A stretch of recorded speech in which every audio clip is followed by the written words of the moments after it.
محمد وآل محمد وعجب الصلاة.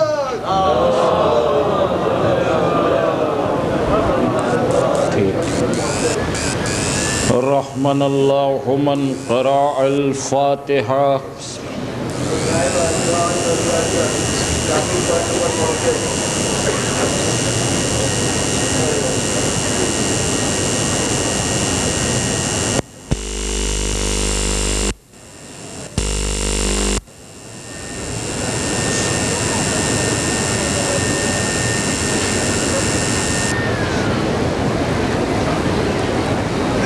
لا حول ولا قوة إلا بالله العلي العظيم.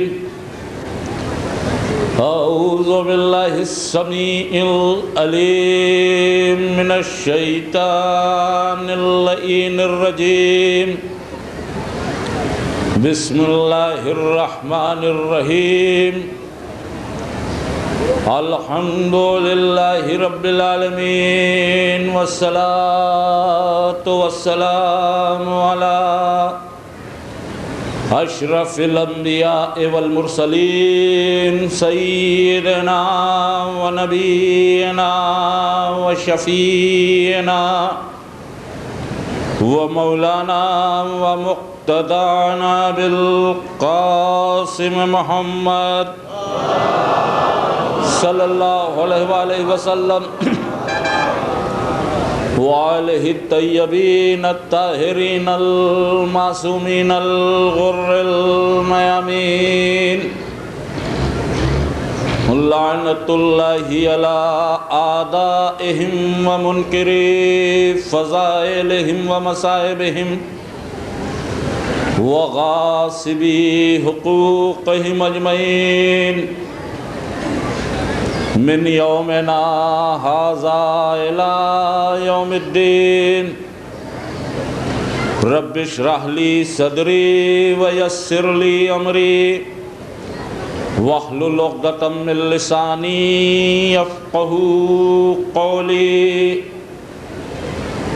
اما بعد فقد قال اللہ سبحانہ تبارک و تعالی فی کتابہ المبین وَهُوَ أَصْدَقُ الصَّادِقِينَ وَقَوْلُهُ الْحَقُّ.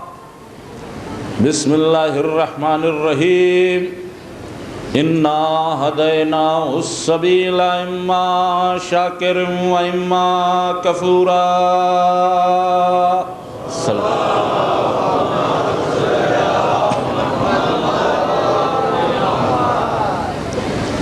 برادران ایمانی، قرآن حکیم کے جس فقرے کی تلاوت کا شرف حاصل کیا، اس کے ذیل میں آج تیسرا خطاب ہے اور یہ تیسری مجلس ہے جو میں آپ کے سامنے پڑھ رہا ہوں. آپ کی توجہات کا شکر گزار ہوں کہ آپ نے مجھ جیسے کجمج بیان سے گفتگو سماعت فرمائی. اس پروگرام میں میرے پڑھنے کی یہ آخری مجلس ہے. میں نے گزشتہ شب کی مجلس میں آپ سے وعدہ کیا تھا کہ جنگ کربلا کے پس منظر پر گفتگو ہوگی، لیکن تمہیدی طور پر تھوڑا سا وقت آپ کا صرف کرتے ہوئے اپنے اصل موضوع سے متصل ہو جاؤں گا. ارشاد ہو رہا ہے کہ ہم نے ہدایت کا انتظام کر دیا. انا ہدیناہ السبیل اما شاکر و اما کفورا. ہم نے ہدایت کی سبیل کر دی، اب تم چاہے شکر کرو چاہے کفر کرو. خالق ازل و ابد نے، مالک کون و مکان نے، اس رب العزت نے اپنی پالیسی کو ایک دم اوپن کر دیا کہ ہم ہدایت کا انتظام کرتے ہیں اور یہ اختیار تمہیں دے دیا کہ چاہو تو مانو اور چاہو تو نہ مانو، اور یہ اختیار بھی ہم ہی نے دیا۔ اگر ہم منوانا چاہیں تو زبردستی بھی منوا سکتے ہیں، اگر وہ منوانے پر آ جائے تو وہ زبردستی بھی منوا سکتا، لیکن انسان کے لیے اس نے جبر کا قانون رکھا ہی نہیں، اور مخلوقات ہیں کہ جو اس کی پابندی کرتی ہیں، اس کے نظام جبر کے تحت ہیں۔ مثلا سورج سے اس نے کہا کہ اجالے بکھیرو، تب سورج کی یہ مجال نہیں ہے کہ نکلے اور روشنی نہ کرے۔ دریا سے اس نے کہا کہ پیاس بجھاؤ، اب دریا کی یہ جرأت نہیں ہے کہ کوئی پیاسا آئے اور وہ پیاس بجھانے سے انکار کر دے۔ جس کو جس مقصد کے لیے پیدا کر دیا وہ اس مقصد پر کاربند ہے، رتی برابر بھی اس سے الگ نہیں ہٹتا، مگر انسان کو یہ اختیار دے دیا کہ چاہو تو مان لو اور چاہو تو نہ مانو، اور یہ اختیار بھی اس لیے دیا کہ انسان کو جزا بھی دینا ہے اور سزا بھی دینا۔ اگر زبردستی منوا لے تو سزا اور جزا کا تصور ختم ہو جاتا، جب کوئی کام زبردستی کر لیا تو اس پر انعام کیسا یا اس پر سزا کیسی۔ کا یہ اختیار اس لیے دیا کہ تم چاہو تو ہماری بات کو مانو اور چاہو تو ہماری بات کو نہ مانو، چاہو تو ہماری ہدایت کو قبول کرو، چاہو تو ہماری ہدایت کو نہ قبول کرو۔ یہ اس نے ہدایت انسان کے لیے اتاری۔ بس چند لمحے آپ کو توجہ رہیں، آپ کی خدمت میں عرض کروں کہ اس کا خطاب انسان سے ہے۔ یہ انسان ہے کیا؟ یہ انسان جس کو اس نے اشرف المخلوق قرار دیا، یہ ہے کیا؟ انسانیت پر قرآن حکیم نے بڑی تفصیل سے گفتگو کی، مختلف موقعوں پر انسان کا تعارف کرایا۔ انا خلقنا الانسان من نطفۃ امشاج، ہم نے انسان کو ملے جلے ہوئے نطفے سے پیدا کیا، پھر اس کے بعد سمیع بنا دیا، بصیر بنا دیا۔ تو انسان کی ایک کوالٹی سامنے آئی کہ اللہ نے اسے سمیع بھی بنایا ہے، اللہ نے اسے بصیر بھی بنایا۔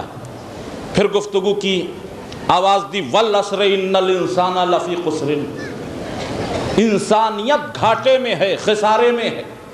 تو معلوم یہ ہوا کہ ایک انسان وہ بھی ہے کہ جو نقصان میں ہے۔ دو طرح کے انسان سامنے آئے، سمیع انسان بھی ہے، بصیر انسان بھی ہے، نقصان والا انسان بھی ہے۔ اس کے بعد آواز دی کہ انا خلقنا الانسان ضعیفا، ہم نے انسان کو کمزور بنایا۔ آپ غور کیجئے کہ جسے اشرف المخلوق بنایا اسے کمزور بنایا، اور اگر آپ غور کریں تو آپ اسی نتیجے پر پہنچیں گے کہ مرغی کا چوزا جیسے ہی انڈے سے نکلتا ہے دانہ چگنے لگتا، مچھلی کا بچہ پیدا ہوتے ہی تیرنے لگتا، مگر انسان کے ہاں جب بچہ پیدا ہوا تو اتنا بے بس، اتنا لاچار، اتنا کمزور کہ اگر بدن پر چوٹی بھی آ جائے تو یہ ہٹانے کی طاقت نہیں رکھتا۔ اے پروردگار، اسے اتنا کمزور کیوں بنایا؟ کہ یہی میری قدرت کاملہ ہے کہ ہم کمزوری سے توانائی کو پیدا کرتے ہیں، ہم کمزوری سے توانائی کو پیدا کرتے ہیں۔ یہ کمزور بچہ ہے، اس کو دیکھ کر اس کی ماں رک گئی، مامتا کو ترس آ گیا، ماں کو دیکھ کر باپ رک گیا۔ ایک کمزور سے بچے کی وجہ سے ایک مضبوط گھر بن گیا، ایک کمزور سے بچے کی وجہ سے ایک مضبوط گھر بن گیا۔ تو ہم وہ ہیں کہ جو مضبوط معاشرہ بنانا چاہتے ہیں، اس لیے انسان کو کمزور خلق کیا۔ پھر آواز دی انسان ہی کے متعلق کہ ہم نے اپنی امانت کو پہاڑوں کے سامنے، سمندروں کے سامنے، ہم نے اپنی امانت کو پہاڑوں کے سامنے، سمندروں کے سامنے، زمین کے سامنے رکھا، انہوں نے بار اٹھانے سے انکار کر دیا، لیکن انسان نے بار اٹھا لیا۔ حملہ الانسان انہ کان ظلوما جہولا، اس انسان نے بار اٹھا لیا، ورنہ یہ انسان ظالم بھی تھا، یہ انسان جاہل بھی تھا۔ اے میرے معبود، تیری امانت کا بار اٹھا لیا، اب بھی تو ظالم کہہ رہا ہے، اب بھی تو جاہل کہہ رہا ہے۔ تو قرآن نے آواز دی کہ نہیں، تم سمجھے نہیں، جب تک میری امانت کے بار کو نہیں اٹھایا تھا ظالم بھی تھا، جاہل بھی تھا، لیکن جیسے ہی میری امانت کو اٹھا لیا، ظلم عدل سے بدل گیا، جہل علم سے بدل گیا۔ ظلم عدل سے بدل گیا، جہل علم سے بدل گیا۔ پروردگار یہ امانت کیا ہے؟ قسم خدا کی امانت کا مفہوم سمجھ ہی میں نہ آتا اگر آل محمد نہ ہوتے، اگر آل محمد نہ ہوتے۔ امام صادق علیہ السلام نے ارشاد فرمایا،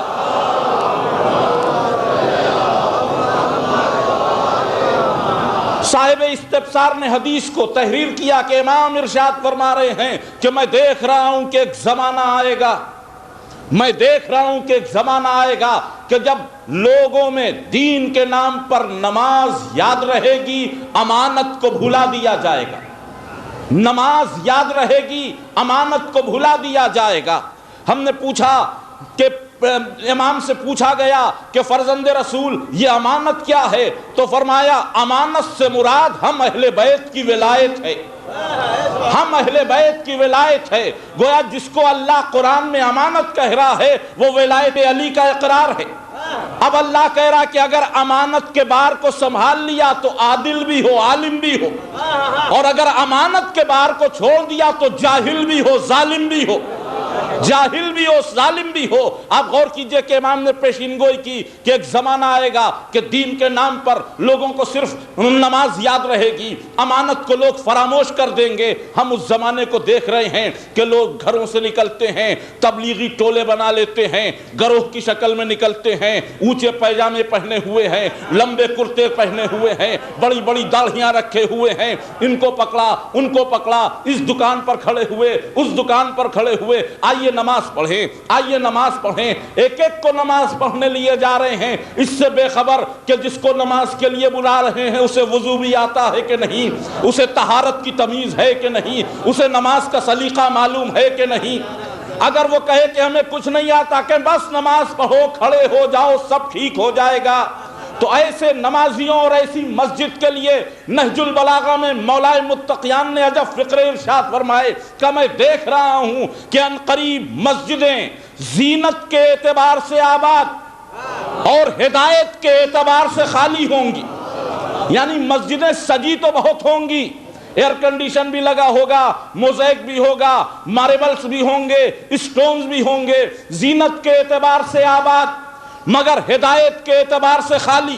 اس کے بعد فرمایا کہ ان مسجدوں کو آباد کرنے والے روئے زمین کے بدترین لوگ ہوں گے، انتہائی برے لوگ جو فتنوں کی آماجگاہ ہوں گے، اور جو ان فتنوں میں نہیں پڑھنا چاہے گا اسے گھیر گھیر کر لائیں گے۔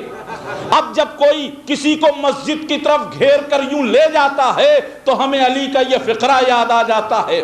ظاہر ہے کہ اگر دل میں حب علی نہیں تو مسجد کی طرف جانا کیسا؟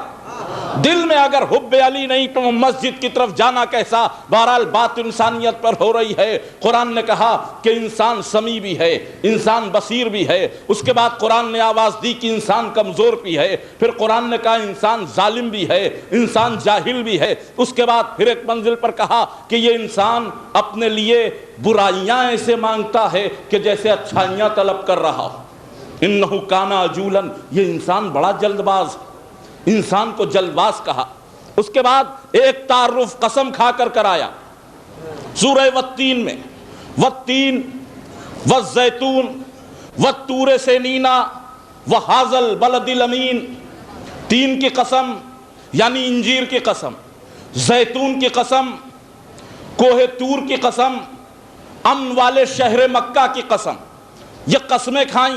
پھر اعلان کیا، کیا اعلان کیا؟ انا خلقنا الانسان، ہم نے انسان کو خلق کیا فی احسن التقویم، احسن التقویم پر، بہترین قوام سے۔ اس کے فوراً بعد ارشاد فرمایا ثم رددناہ اسفل السافلین، پھر ہم نے اس کو انتہائی پستیوں میں گرا دیا۔ معلوم یہ ہوا کہ خلق تو اچھا کیا تھا، پھر پستیوں میں گرا دیا۔ اگر کلام یہیں پر رک جائے تو ذہن میں یہ تصور آئے گا کہ اللہ نے اچھا بنایا، اللہ ہی نے گرا دیا، لیکن گفتگو آگے بڑھی الا الذین آمنوا وعملوا الصالحات فلہم اجر غیر ممنون، مگر ان کو گرنے سے بچا لیا کہ جو ایمان لے آئے اور عمل صالح انجام دیتے۔ انسانیت پر گفتگو ہے اور قسم کھا کر، قسمیں بھی عجیب کھائیں، انجیر کی قسم، زیتون کی قسم، کوہ طور کی قسم۔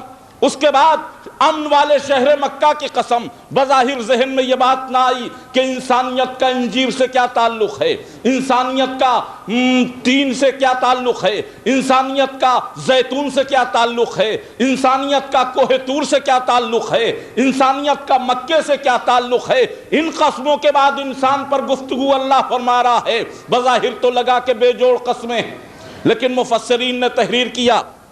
ابھی نئی تفسیر آئی ہے احسن الاحادیث کے نام سے، اس تفسیر میں صاحب تفسیر نے تحریر کیا کہ ان قسموں کا تعلق بھی انسانیت سے ہے.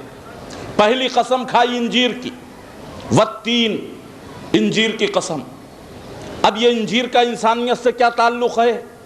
تو اب جو ہم نے انجیر کا تذکرہ ڈھونڈا تو مفسرین نے لکھا آدم کا عہد. آدم جنت میں خلق کیے گئے اور جب ترک اولا سرزد ہوا تو جنت سے باہر بھیجے گئے زمین پر. اب جب زمین پر بھیجے گئے تو اب سوال کیا آدم نے کہ میں زمین پر جا رہا ہوں. ادھر سے جواب آیا ہاں جاؤ، لباس اتار دو، جنت کے کپڑے اتار دو. اب آدم بڑے تذبذب میں کہ میں برہنہ کیسے جاؤں، اپنے آپ کو چھپاؤں کیسے. وہاں احکام الہی کی جنت کے لباس چھوڑ دو. گڑگڑا کر کہہ رہے ہیں پروردگار لباس رہنے دے. اللہ کہہ رہا ہے نہیں، ہماری سیرت یہ ہے کہ جنت کے کپڑے صرف جنت میں پہنے جائیں گے. ہماری سنت یہ ہے کہ جنت کے کپڑے صرف جنت میں پہنے جائیں گے. کیا اعلان ہو گیا کہ جنت کے کپڑے جنت میں پہنے جائیں گے. اس کے بعد ہم نے دیکھا کہ جنت سے اور تحفے آئے، کپڑے نہیں آئے. آدم کے لیے خیمہ آ گیا، نوح کے لیے کیلیں آ گئیں، اسماعیل کے لیے دمبا آ گیا، بنی اسرائیل کے لیے من و سلوہ آ گیا، مریم کے لیے بے فصل کے میوے آ گئے، علی کے لیے ذوالفقار آ گئی. آدم سے لے کر عہد محمد تک کسی کے لیے کپڑے نہیں آئے، کسی کے لیے کپڑے نہیں آئے، مگر ایک بیک منظر بدل گیا. مدینے میں ایک معصومہ کا گھر، دو بچوں کا یہ کہنا کہ کل عید ہے، میرے کپڑے کہاں ہیں. اب جو بچوں نے کپڑوں کی بات کی تو معصومہ ماں نے کہا کہ درزی کی ہاں ہیں. ادھر دل عصمت سے یہ بات نکلی کہ درزی کی ہاں ہیں. ادھر قدرت جبرائیل سے کہا کہ رضوان کو بلایا جائے. رضوان بارگاہ پروردگار میں میرے معبود کیا حکم ہے؟ کہ جنت کے خزانے کی کنجیوں کا مالک ہے. کہاں ہوں؟ کہ کل در زہرا پر جانا، رضوان کی حیثیت سے نہ جانا، درزی کی حیثیت سے جانا، لباس لے کر جانا. ہم نے ہاتھوں کو جوڑا، میرے معبود آدم سے کپڑے لے لیے کہ جنت کے کپڑے جنت میں پہنے جائیں گے. حسنین کے لیے کپڑے بھیج دیے. آخر وجہ کیا ہے؟ آخر وجہ کیا ہے؟ عزیزان گرامی، کیا یہ بے انصافی نہیں ہے کہ ایک معصوم سے کپڑے لے لیے، دو صاحب عصمت بچوں کے لیے کپڑے زمین پر بھیج دیے؟ لیکن اگر آپ غور کریں تو دونوں کے اسٹیٹس میں فرق ہے. میں پہلی بار کانو در میں آپ کے درمیان حاضر ہوا. جب میں حاضر ہوا تو جماعت کے لوگوں نے، والنٹیئرز نے، پروگرام کو کرنے والوں نے رہنے کا انتظام کیا، کھانے کا انتظام کیا، لیٹنے کا انتظام کیا، بستر بھی دیا، تکیہ بھی دیا، چادر بھی دی، سب کچھ مجھے ملا. اب میں جانے لگا تو میں نے تکیہ سمیٹا، چادر سمیٹی، بستر سمیٹا. تو کمیٹی والوں نے کہا امیر بھائی بیٹھیں کہ بھئی یہ کیا، یہ کہاں لے جا رہے ہیں؟ میں نے کہا بھئی میں استعمال کر رہا تھا، میں لے جا رہا ہوں. کہا آپ یہاں رہ رہے تو استعمال کر رہے تھے، آپ ان چیزوں کے مالک تو نہیں ہیں. آپ جو چیزیں لائے تھے وہ لے کر جائیے. اب مالک جو ہوتا ہے اسے حق ہے کہ اپنی چیز چاہے جیسے استعمال کرے. بھئی آدم جنت میں مکین ہیں، مالک نہیں ہیں، جائیں گے تو لباس چھوڑ کر جائیں گے. حسنین جنت کے مالک ہیں، چاہے جنت میں پہنے چاہے زمین پر پہنے. صلوات بھیجے محمد والے محمد پر.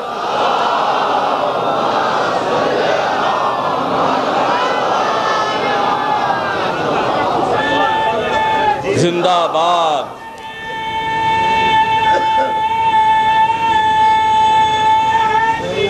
یا علی اللہم صلی اللہ. تو اب آدم سے لباس لے لیے گئے. پھر ہم نے پروردگار سے کہا کہ ٹھیک ہے جنت کے مالک صحیح، مگر جنت کا خالق تو تو ہے۔ ایک صلوات پڑھیں محمد وآل محمد پر۔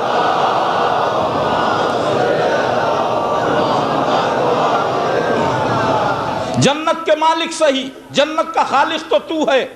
تو نے قرآن میں کہا کہ میری سنت بدلتی نہیں، آخر بدل تو گئی تیری سنت۔ جنت کے لباس آ تو گئے زمین پر، پہنے تو گئے مدینے میں، تو شاید اللہ بھی کہے کہ نہیں میری سنت نہیں بدلی۔ یہی تو تمہیں سمجھانا چاہتا ہوں لباس بھیج کر کہ جہاں حسن اور حسین ہیں وہی جگہ جنت ہے۔ اگر یہ عرش پر ہیں تو عرش جنت، یہ فرش پر ہیں تو فرش جنت، یہ زمین کے جس ٹکڑے کا پیوند بن جائیں وہ ٹکڑا جنت کہلائے گا۔ ایک صلوات بھیجیں محمد والے محمد پر۔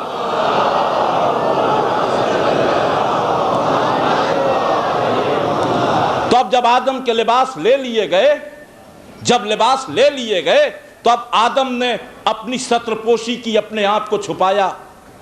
قرآن نے کہا کہ آدم نے ایک درخت سے پتے توڑے۔ قرآن نے درخت کا نام نہیں لیا، تفسیر نے درخت کا نام بتایا۔ قرآن سے پہلے نازل ہونے والی کتاب توریت، اس نے بھی آدم کے نکلنے کے واقعے کو بیان کیا ویسا ہی جیسا قرآن نے بیان کیا تھا۔ توریت نے بھی درخت کا نام لیا کہ آدم نے جنت کی انجیر کے درخت کے پتے توڑے۔ جنت کی انجیر کے درخت کے پتے بہت بڑے بڑے تھے تو آدم کا لباس تیار ہوا۔ اب اللہ جو انجیر کی قسم کھا رہا ہے تو گویا انجیر کی قسم نہیں کھا رہا ہے بلکہ انسانیت کے پہلے عہد کو یاد دلا رہا ہے۔ انسانیت کے پہلے عہد کو یاد دلا رہا ہے۔ انسانیت پر گفتگو ہے نا، اس کے بعد وہ زیتون کی قسم کھائی۔ اب جو ہم نے زیتون کا تذکرہ تلاش کیا تو زیتون کا تذکرہ تفسیر میں یوں ملا کہ جناب نوح اپنی کشتی لے کر چلے، تھوڑے سے لوگ کشتی میں تھے جو نوح کے صحابی تھے، بیٹھ گئے کشتی میں۔ اب جب طوفان زیادہ بڑھ گیا، کافی دن گزر گئے تو یہ نوح کے صحابی انہی نے نوح سے کہا کہ اب ہمیں خشکی چاہیے، اب ہمیں کنارہ چاہیے، اب ہم پانی دیکھتے دیکھتے اوب گئے، اب ہم پانی نہیں دیکھ سکتے ہیں، نوح کے ساتھ ہی مگر چھوڑ کر کنارے پر جانا چاہتے ہیں۔ آپ غور فرمائیں کہ یہ نوح کے صحابی ہیں مگر نوح کو چھوڑ کر کنارے پر جانا چاہتے ہیں، خشکی پر جانا چاہتے ہیں۔ معلوم یہ ہوا کہ نوح کے دور سے صحابیت کا یہی مزاج ہے کہ اگر اپنے اوپر بات آئے تو نبی کو چھوڑ کر چلے جائیں۔ نوح کے دور سے صحابیت کا یہی مزاج ہے، اسی لیے شاید قرآن نے کبھی نبی کے صحابی پر بھروسہ ہی نہیں کیا۔ جب نجات کی بات کی تو یہ نہیں کہا کہ ہم نے نوح کے صحابی کو بچایا، بلکہ یہ کہا کہ ہم نے سفینے کے صحابیوں کو نجات دی۔ تو نجات نبی کے صحابی کو نہیں ہے، سفینے کے صحابی کو ہے۔ اسی لیے پیغمبر نے کہا تھا کہ میرے اہل بیت کی مثال نوح کے سفینے جیسی ہے۔ اب یہ نہ دیکھنا کہ نبی کے ساتھ کون ہے، یہ دیکھنا کہ سفینے کے ساتھ کون ہے۔ ایک صلوات بھیجے محمد والے محمد پر۔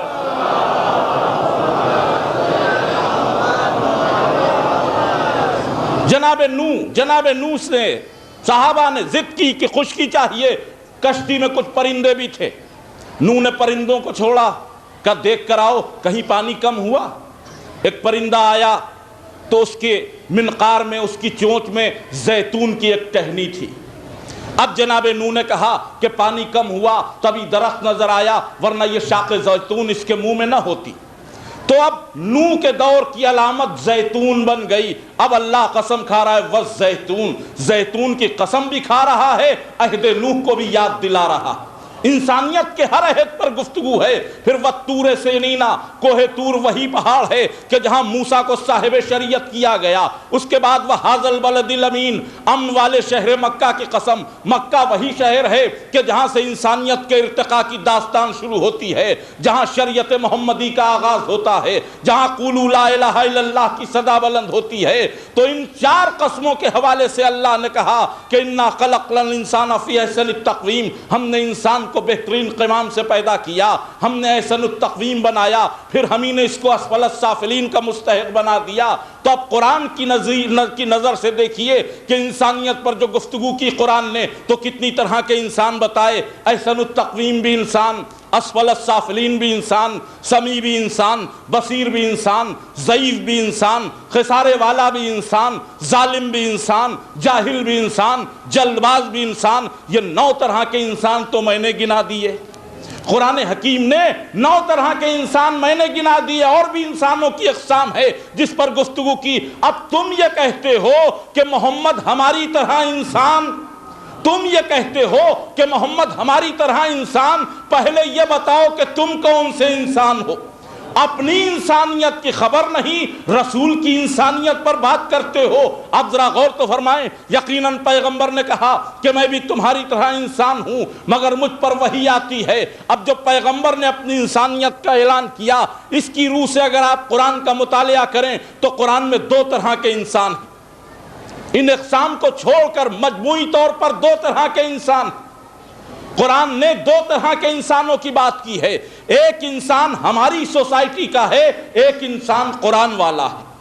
ہماری سوسائٹی کا انسان اور ہے، قرآن والا انسان اور ہے. جب قرآن ہماری سوسائٹی کے انسان پر بات کرتا ہے تو اس کو سمیع بھی کہتا ہے، بصیر بھی کہتا ہے، ظالم بھی کہتا ہے، جاہل بھی کہتا ہے، جلد باز بھی کہتا ہے، احسن التقویم بھی کہتا ہے، اسفل السافلین بھی کہتا ہے، خسارے والا بھی کہتا ہے. لیکن جب قرآن اپنے انسان پر بات کرتا ہے تو کیا کہتا ہے؟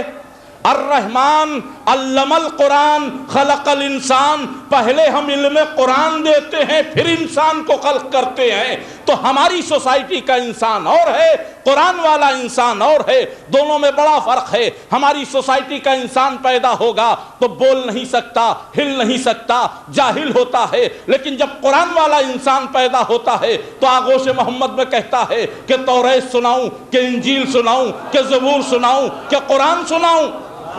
بھیا قرآن والا انسان ہے. ہماری سوسائٹی کا انسان پیدا ہوگا تو اتنا بے بس کہ چیٹی بھی آ جائے بدن پر تو ہلا نہیں سکتا. لیکن قرآن والا انسان جب پیدا ہوتا ہے تو اجدر کو 2 حصوں میں تقسیم کر دیتا ہے. صلوات پڑھے محمد والے محمد پر.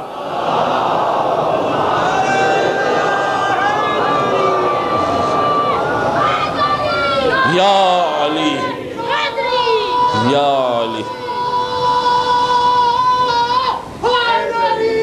یا علی یا علی. تب اللہم صلی اللہ علیہ وسلم.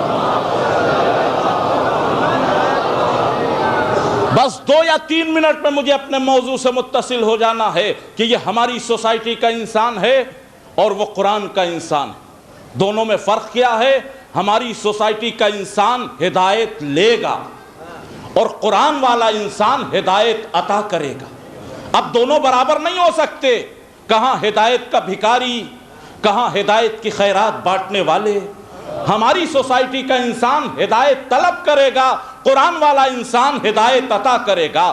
ہماری سوسائٹی کا انسان غیر معصوم ہوگا، قرآن والا انسان معصوم ہوگا.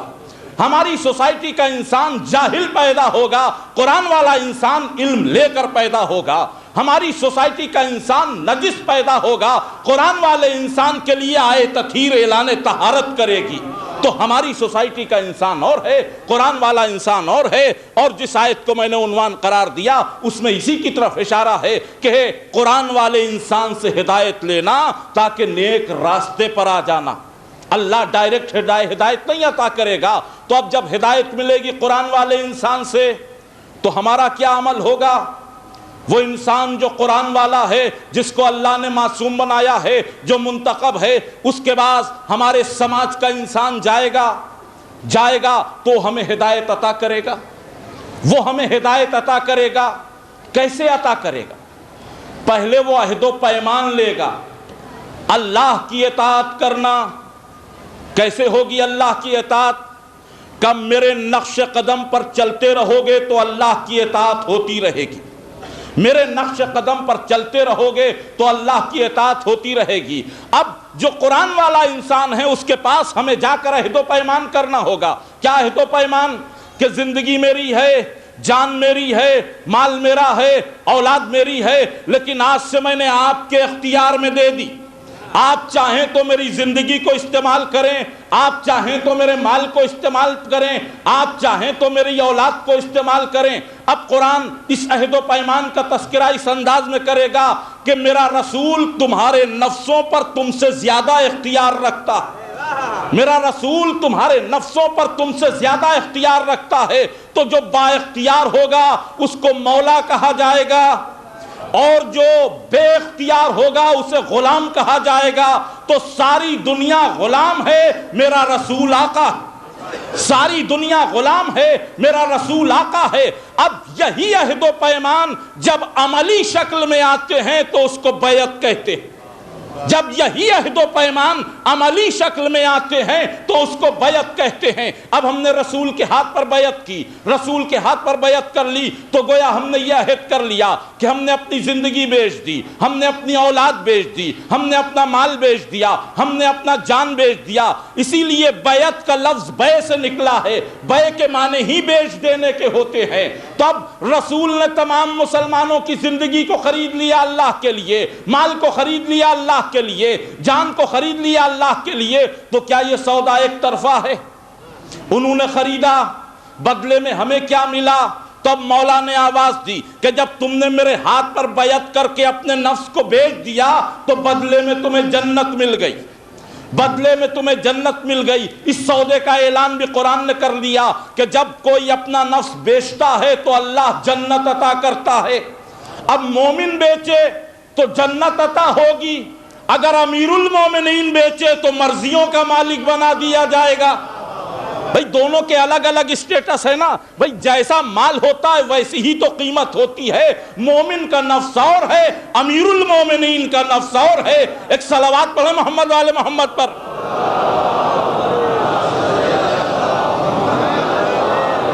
تو اب سوال یہ ہے کہ رسول نے نفس خریدا بیعت کے ذریعے، بدلے میں ہمیں کیا ملی؟ جنت، نجات۔ تو اب بیعت کا اسلامی مفہوم کیا ابھر کر آیا کہ جس کے ہاتھ پر بیعت کی جائے اس کے ہاتھ ایسے ہوں کہ جنت دے دیں۔ اسلامی مفہوم تو بیعت کا یہی آیا نا کہ جس کے ہاتھ پر بیعت کی جائے اس کے ہاتھ ایسے ہوں کہ جنت دے دیں۔ اب مسلمان خوب شوق سے بیعت کرے، مگر بیعت کرنے سے پہلے یہ دیکھ لے کہ جن ہاتھوں پر بیعت کر رہا ہے وہ جنت دے سکتے ہیں کہ نہیں، جنت دے سکتے ہیں کہ نہیں۔ اسلام کی تاریخ میں جتنی بیعتیں ہوئیں ہمیں یہی شکوہ ہے کہ ان ہاتھوں پر ہوئیں کہ جو جنت نہیں دے سکتے تھے۔ کسی خلیفہ نے یہ اعلان نہیں کیا کہ ہم جنت دے دیں گے، ہم نجات دے دیں گے۔ کسی صاحب اختیار نے یہ نہیں کہا کہ جنت ہمارے اختیار میں ہے۔ خود ان کی نہیں کنفرم، خود ان کی نہیں کنفرم۔ اور دلیل کے ساتھ بات ہے کہ اگر ان کی جنت کنفرم ہو گئی ہوتی تو آج تک دعا نہ ہو رہی ہوتی، آج تک رضی اللہ رضی اللہ رضی اللہ کر کے جو دعا ہو رہی ہے اس کا مطلب یہ کہ اللہ ابھی تک راضی نہیں ہوا۔ ہوگا کہ نہیں مجھے نہیں خبر۔ یہی وجہ ہے کہ ہم نے جب بھی بیعت کی تو کسی رضی اللہ کے ہاتھ پر نہیں کی، علیہ السلام کے ہاتھ پر کی۔ ہماری بیعت علیہ السلام کے ہاتھ پر ہوگی۔ ایک صلوات پڑھیں محمد والے محمد پر۔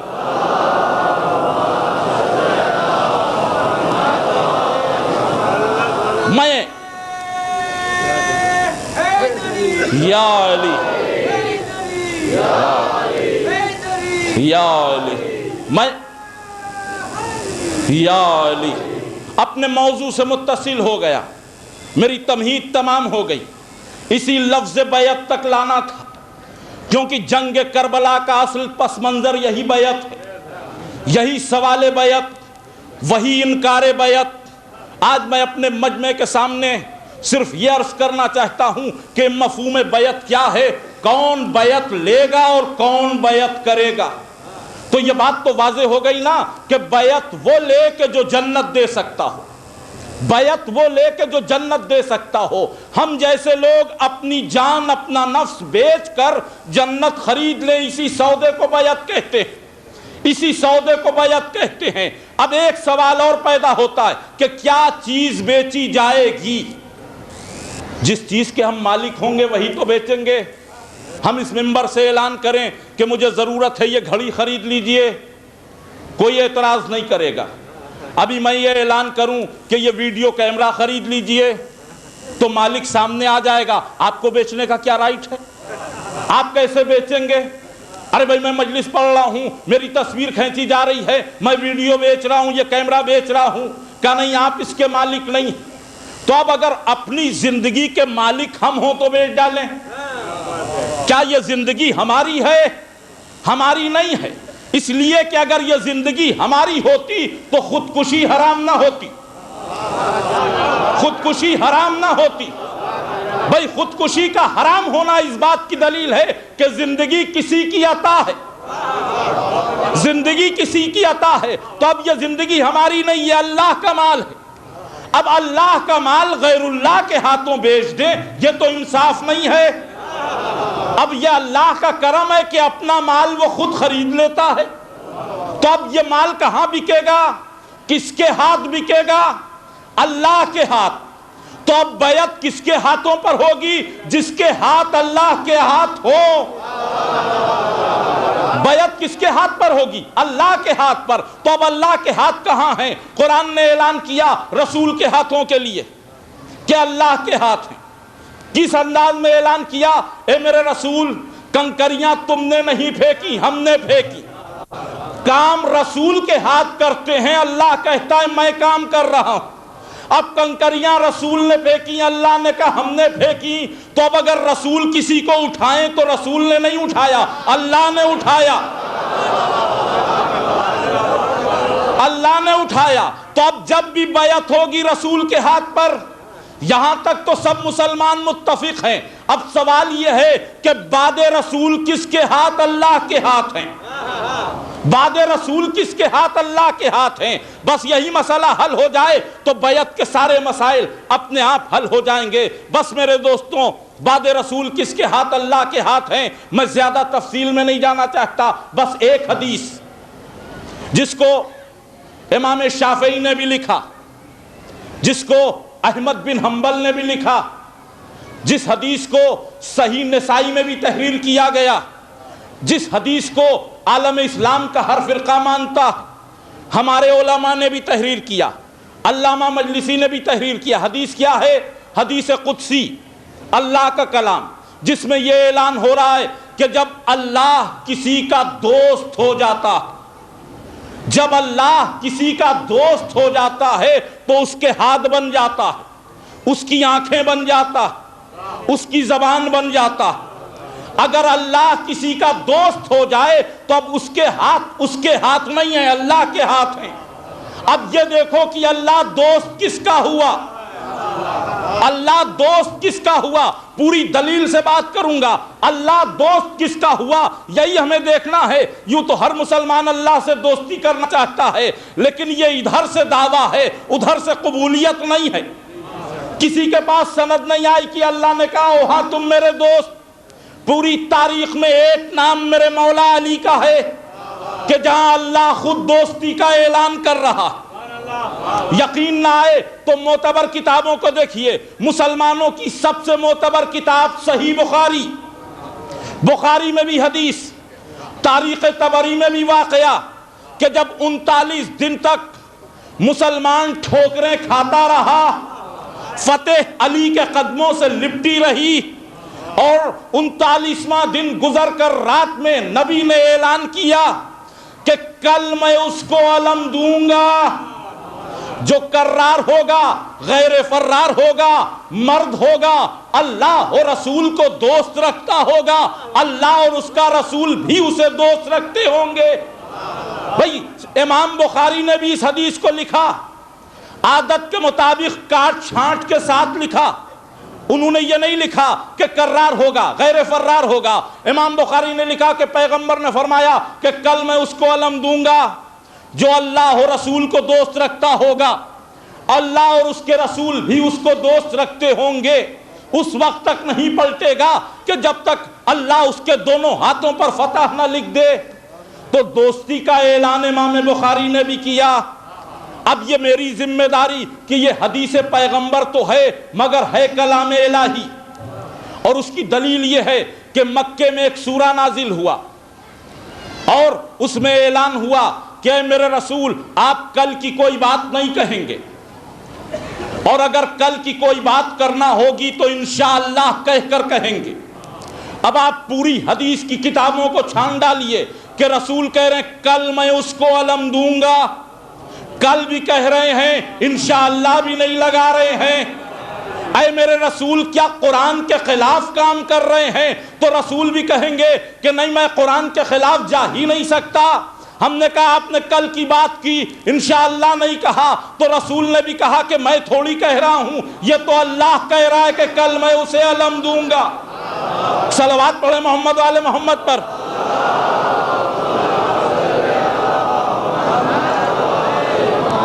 تو اب اللہ کی طرف سے دوستی کا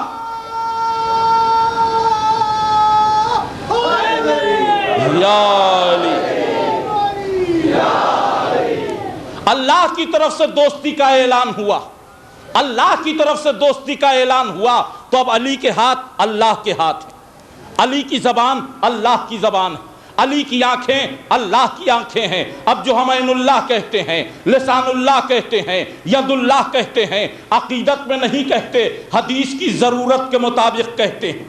حدیث نے کہا ہے کہو اس لیے کہتے ہیں۔ تو اب نبی کے بعد صرف علی کے ہاتھ ہیں کہ جو اللہ کے ہاتھ ہیں۔ اب بیعت جب بھی ہوگی صحیح تو علی ہی کے ہاتھوں پر ہوگی، اگر اور کسی کے ہاتھوں پر ہو جائے تو دنیا پرستی کہلائے گی، دیداری نہیں کہلائے گی۔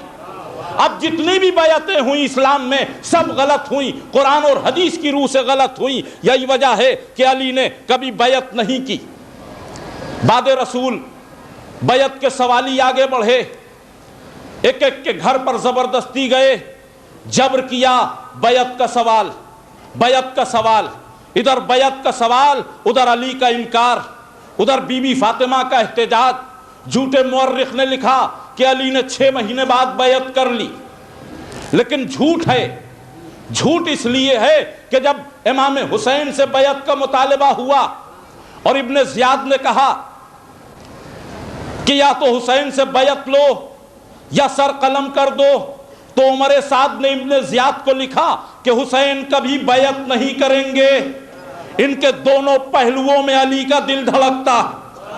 اب میں ہوتا تو کہتا کہ عمر سعد اگر علی کا دل دھڑکتا ہے تو آج نہیں 6 مہینے بعد بیعت کر لیں گے، لیکن عمر سعد کا یہ کہنا بتاتا ہے کہ حسین کبھی بیعت نہیں کریں گے۔ نہ حسین نے بیعت کی تھی نہ علی نے بیعت کی تھی۔ ایک صلوات بھیجے محمد والے محمد پر۔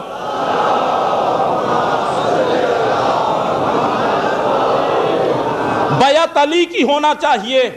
یہی وجہ ہے کہ غدیر کے میدان میں صرف ولایت کا اعلان نہیں ہوا، 3 دن پیغمبر نے علی کی بیعت لی، پورے مجمع کو روک کر۔ منبر بن گیا تھا، اعلان ہو گیا تھا، اب اعلان کے بعد مجمع کو جانے دیتے، لیکن پیغمبر نے 3 دن کا قیام کیا۔ 3 دن کا قیام کس لیے؟ کہ پورا مجمع علی کی بیعت کر لے۔ علی کا خیمہ سجایا گیا، نوشائے غدیر اس خیمے میں تشریف فرما ہیں، ہجوم در ہجوم لوگ آ رہے ہیں، علی کے دست مبارک پر بیعت کر رہے ہیں، مبارکباد کی آوازیں بلند ہو رہی ہیں۔ اسی اثنا میں خیمے کے پیچھے سے کسی کے رونے کی آواز آئی۔ اب جو کوئی رویا تو پیغمبر ہنسے، اب جو پیغمبر ہنسے تو معترض نے اعتراض کیا کہ آپ ہنس کیوں رہے ہیں، کوئی رو رہا ہے؟ تو پیغمبر نے اعتراض کرنے والے کو جھڑک دیا کہ تو عجیب آدمی ہے، تجھے خبر نہیں کہ پیغمبر کب ہنستا ہے کب روتا ہے؟ کیا تو یہ جانتا ہے کہ کس کے رونے کی آواز ہے؟ کہا نہیں ہمیں نہیں معلوم۔ تو پیغمبر نے کہا کہ شیطان رو رہا ہے۔ اس کا مطلب یہ کہ علی کی بیعت اتنا اہم مرحلہ تھی کہ شیطان کو رونا پڑا، شیطان کو آنسو بہانا پڑے۔ اب انہوں نے پوچھا کہ شیطان کیوں رو رہا ہے؟ تو اب پیغمبر نے کہا کہ قرآن میں آیت نازل ہوئی ہے۔ کیا آیت نازل ہوئی ہے؟ کہ آج کفر مایوس ہو گیا، آج دین مکمل ہو گیا، آج نعمتیں تمام ہو گئیں۔ اس کا مطلب یہ کہ علی کی بیعت غدیر کے دن وہ موقع ہے کہ جو کفر کی مایوسی کا دن ہے، جو اسلام کے مکمل ہونے کا دن ہے، جو شیطان کے رونے کا دن ہے، جو پیغمبر کے ہنسنے کا دن ہے۔ اب قیامت تک فیصلہ ہو گیا کہ جو غدیر کو ہنستا ہوا ملے سمجھیے پیغمبر والا ہے، جو غدیر کو غم منائے سمجھ لیے شیطان والا ہے۔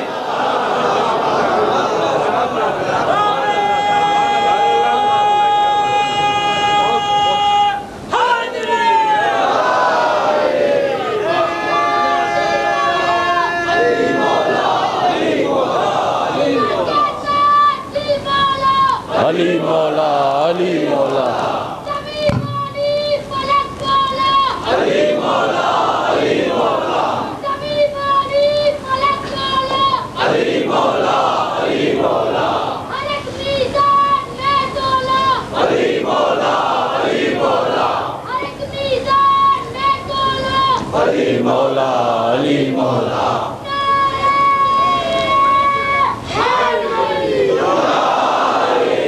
بس آپ سن رہے ہیں تو دو مرحلے، ہمیں غدیر کے دن دو ہی رونے ملے، یا شیطان رویا یا ایک صاحب اور روئے۔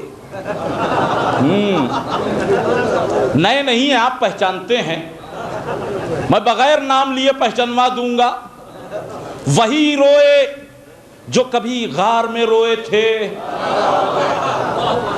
غار اور غدیر کا رب بھی بڑا خوبصورت ہے بھائی۔ جب غار میں روئے تو کب؟ جب نبی ہجرت کر رہے تھے، مکے کو چھوڑ کر مدینے جا رہے تھے۔ غدیر میں بھی نبی نے اعلان کیا کہ اب میں دنیا کو چھوڑ کر اللہ کے پاس جانے والا ہوں۔ اب دونوں جگہ بات ہجرت ہی کی ہے نا، منظر بھی ایک ہی جیسا تھا۔ جب مکے کو چھوڑا تو بستر پر علی، جب دنیا چھوڑنے کی بات کی تو منبر پر علی۔ اب منبر پر علی تھے نا تو اب رونا ایک ہی جیسا ہوگا۔ مگر جب ان سے پوچھا آپ کیوں روئے تو یہ ٹال گئے۔ شیطان سے پوچھا تو کیوں رویا تو اس نے اپنے رونے کا سبب بتایا۔ اس نے کہا میں نے پیغمبر کے ہاتھوں پر علی کو دیکھا اس لیے رویا، علی کو دیکھا اس لیے رویا۔ کیوں بھائی کیا خطرہ ہو گیا علی سے؟ تو ہر ولی سے لڑا، ہر نبی سے لڑا، ہر وصی سے لڑا، آدم سے تیرا جھگڑا، نوح سے تیرا جھگڑا، ابراہیم سے تیرا جھگڑا، کبھی نہیں رویا۔ شیطان کسی نبی کے سامنے نہیں رویا، لیکن جیسے ہی پیغمبر کے ہاتھ پر علی آئے رونے لگا۔ کیوں بھائی رونے کی کیا وجہ ہے؟ تو ہر نبی سے لڑ رہا تھا۔ تو شیطان نے بھی کہا پہلے میرا مقابلہ آسان تھا، آدم اکیلے تھے، میں اکیلا تھا، لڑ لیا۔ آدم چلے گئے تو نوح آئے، اب نوح اپنی جگہ تھے، میں اپنی جگہ تھا، میں نے جھگڑا کیا۔ ابراہیم اس وقت آئے کہ جب کوئی اور نبی نہیں تھا، میں نے لڑ لیا۔ ہم نے کہا کہ علی بھی تو اس وقت آئے ہیں کہ جب نبی دنیا سے جا رہے ہیں، کہ تمہیں خبر نہیں یہ علی نہیں ہے؟ آدم کا علم بھی یہی ہے، نوح کا تقویٰ بھی یہی ہے، ابراہیم کی خلت بھی یہی ہے۔ 1,24,000 انبیاء کی مجموعی طاقت کا نام علی ہے۔ ایک صلوات بھیجے محمد والے محمد پر۔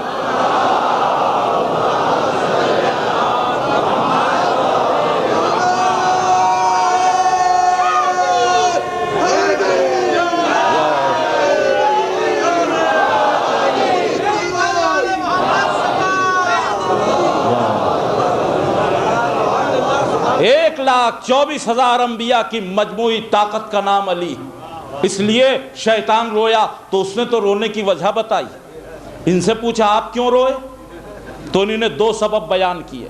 سبب سن لیجئے، آپ کو لطف آ جائے گا۔ بھائی تم کیوں روئے؟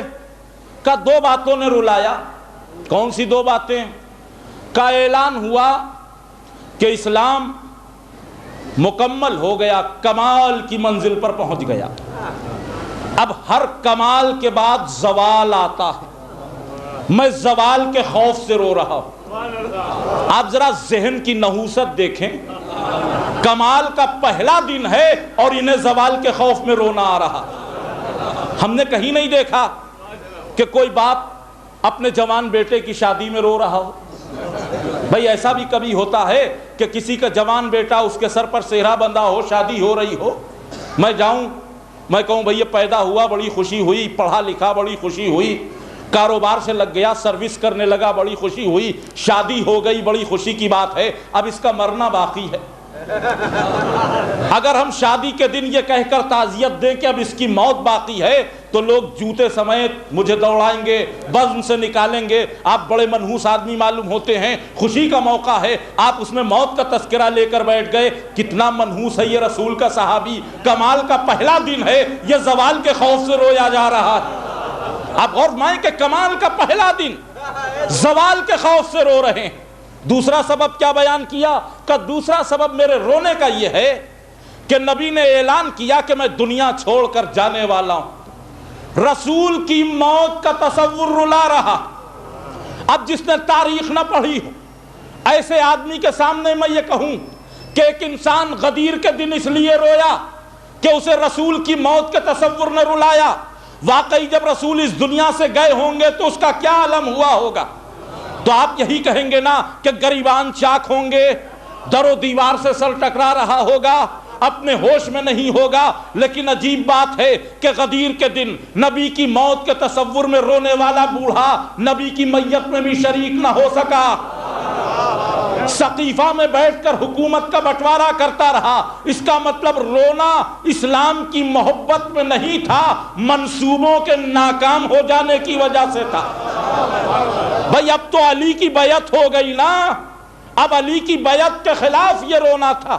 یہی وجہ تھی کہ نبی کے خلاف سازشیں شروع ہو گئیں۔ ابھی نبی مکے سے مدینے ابھی پہنچے بھی نہیں تھے کہ نبی کی زندگی کا چراغ گل کر دینے کی پوری سازش شروع کر دی گئی، پوری سازش شروع کر دی گئی۔ وادی عقبہ سے نبی کی سواری گزر رہی ہے، وادی عقبہ سے نبی کی سواری گزر رہی ہے۔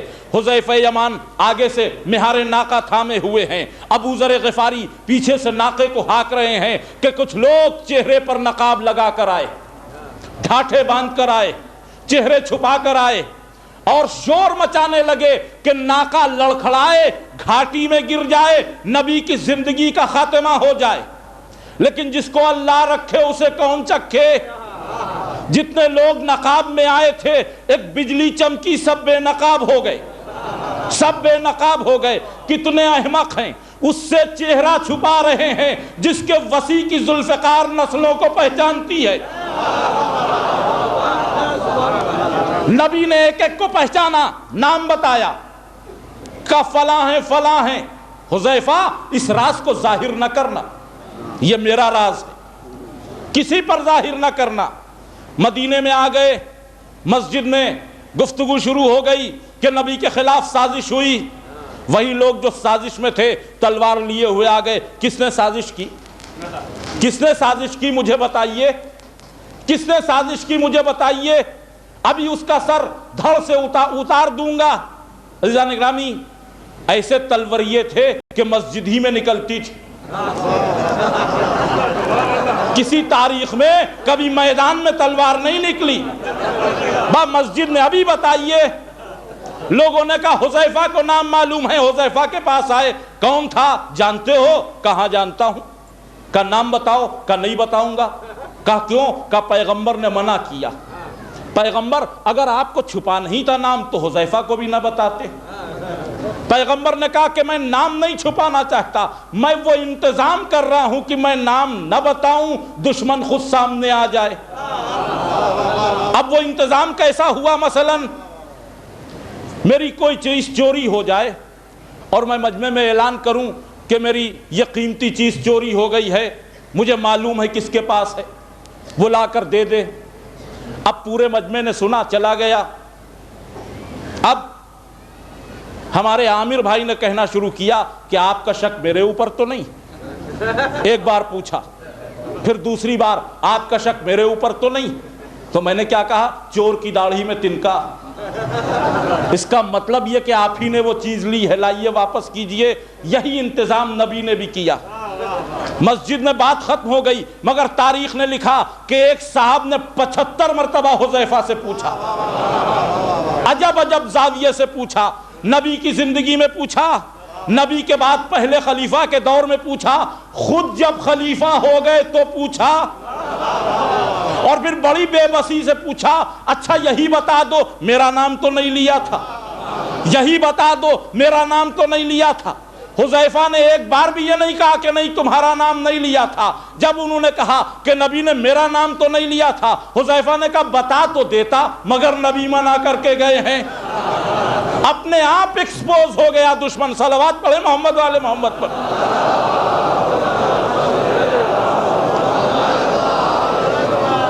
بس غدیر کی بیعت کے مقابلے میں جو بیعت ہوئی وہ بیعت تھی ثقیفہ میں. غدیر کی بیعت اسلامی تھی، ثقیفہ کی بیعت غیر اسلامی تھی. گفتگو اپنے آخری مرحلے میں ہو گئی. موضوع بڑا طویل تھا، میں نے بہت اختصار کرنے کی کوشش کی تاکہ اصل تاریخی حقائق آپ تک پہنچائے جا سکیں. غدیر کی بیعت اسلامی تھی، یہ غیر اسلامی تھی. دلیل یہ ہے کہ اسلام میں جب بیعت ہوتی ہے تو جو بیعت لیتا ہے اس کا منصب نہیں بدلتا، جو بیعت کرتا ہے اس کا منصب بدلتا. آپ غور فرمائیں کہ جو لوگ آئے رسول کے پاس، بیعت کی، مسلمان ہوئے، تو رسول ہی رہا. جنہوں نے بیعت کی وہ کافر تھے، مسلمان ہوئے. یہی تو ہے نا، جنہوں نے بیعت کی وہ کافر تھے، مسلمان ہوئے. تو اسلامی بیعت میں جو بیعت کرتا ہے اس کا درجہ بڑھتا، جو بیعت لیتا ہے وہ اللہ کی طرف سے صاحب منصب ہوتا. لیکن ثقیفہ میں جو بیعت تھی اس میں کیا ہوا؟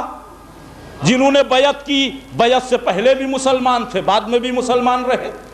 یہاں جس نے بیعت لی پہلے مسلمان تھا پھر خلیفہ ہو گیا.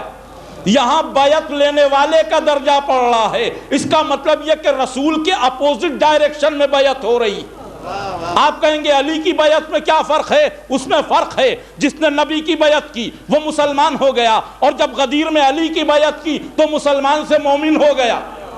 علی تو پہلے بھی مولا تھے، بعد میں بھی مولا رہے، بیعت کرنے والا مومن ہوا.